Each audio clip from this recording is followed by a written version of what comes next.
Bonjour, nous allons analyser la conjonction Saturne-Neptune dans les cas particuliers, en ce qui concerne l'influence que cela peut avoir sur des personnes, sur des individus, et non au niveau de la mondiale, au niveau du monde.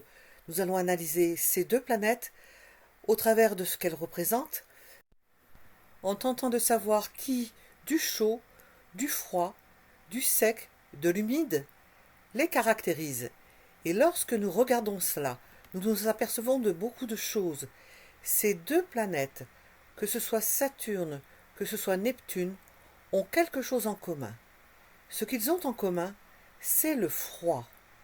La planète Saturne, planète de terre, et je ne vais pas expliquer plus avant ce que ça représente, mais cette conjonction Saturne-Neptune qui vient d'une quarte d'eau, c'est-à-dire que le signe du Capricorne, du Verseau et des Poissons faisait partie de la quarte d'eau, la quarte d'hiver, entre à présent dans une quarte d'air, c'est-à-dire une quarte humide, une quarte chaude, humide, chaude.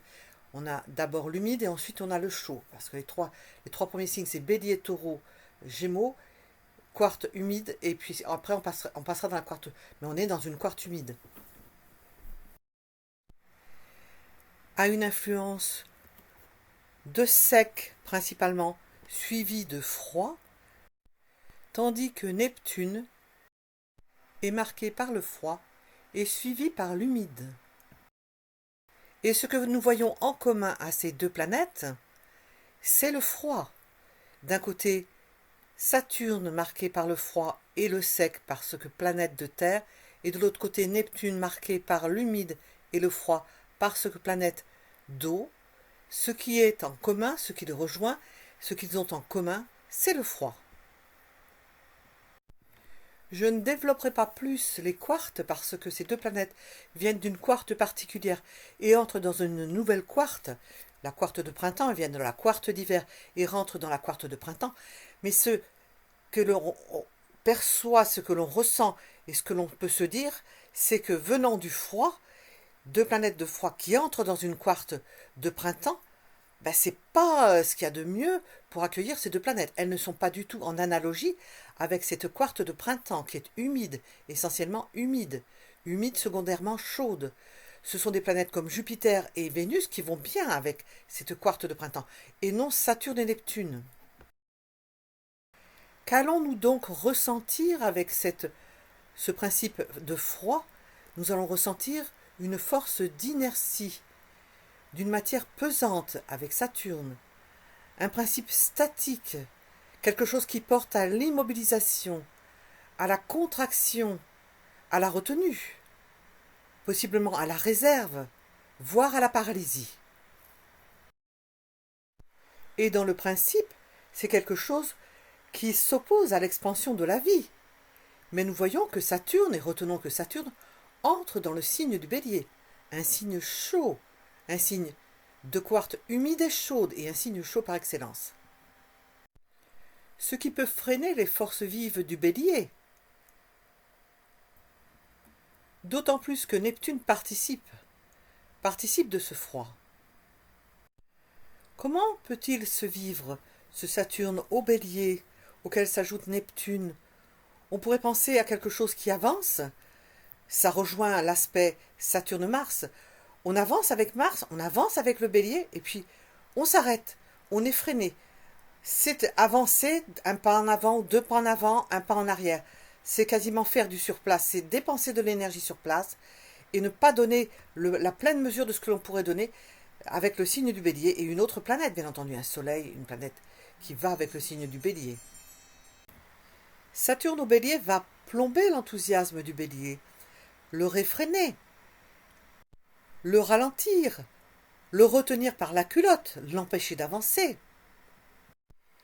Qu'est-il conseillé dans ce cas de figure?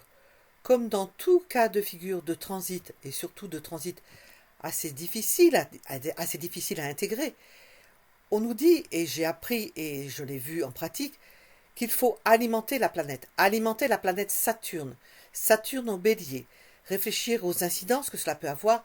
Alimenter Saturne au Bélier, c'est se mettre à l'ouvrage, c'est travailler sur Saturne, travailler sur le temps, travailler sur l'effet que fait le temps sur nous, l'effet que peut faire le temps sur une action.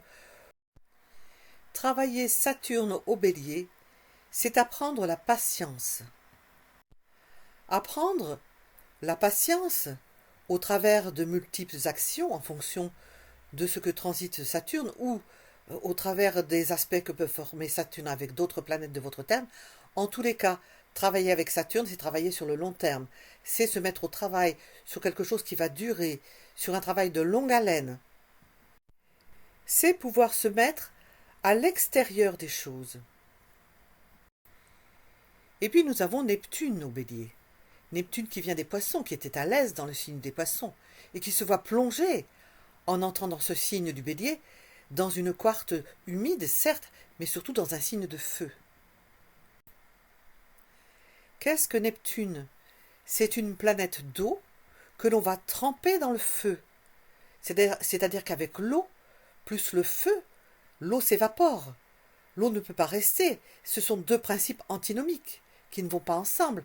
Le seul moyen de pouvoir faire cohabiter l'eau et le feu, c'est de faire passer cette eau dans de toutes petites tubulures, c'est-à-dire de faire chauffer à petite dose cette eau pour qu'elle ne s'échappe pas, pour qu'il en reste dans le réservoir, participer de faire marcher la machine à travers une forme de circuit d'eau qui va passer par de petits canaux, de petites tubulures pour donner quelque chose, une puissance. Bon, c'est ce que m'avait transmis Jacques Berton, parce que étant marqué à la fois par l'eau et par le feu, par Neptune d'ailleurs, et par le signe du Bélier, bon, c'est plus facile d'expliquer quelque chose. Bon, je n'ai pas compris de suite, d'expliquer avec des images comment on peut vivre cela. Bon, ben, Neptune, c'est de l'eau avec du feu, ben, on fait avec. Comment on peut faire de l'eau avec du feu? La preuve, le feu est là, et l'eau est là, et ben, il faut faire avec. Il faut faire avec Neptune au Bélier. Et là encore, il vaut mieux alimenter ces planètes. Il vaut mieux savoir comment cela fonctionne, qu'est-ce que ça peut donner, ce que l'on peut en faire, donner des pistes par des images, parce que c'est vous qui allez pouvoir voir comment vous allez l'utiliser. Ce n'est même pas voir, c'est ressentir, deviner comment vous allez pouvoir utiliser ces forces vives pour faire marcher la machine plutôt que de ne pas savoir, plutôt que de la subir. Il vaut mieux en avoir pris conscience, peut-être avoir été touché inconsciemment, voire en avoir pris conscience pour pouvoir faire avancer la machine et utiliser ce transit de Neptune au Bélier.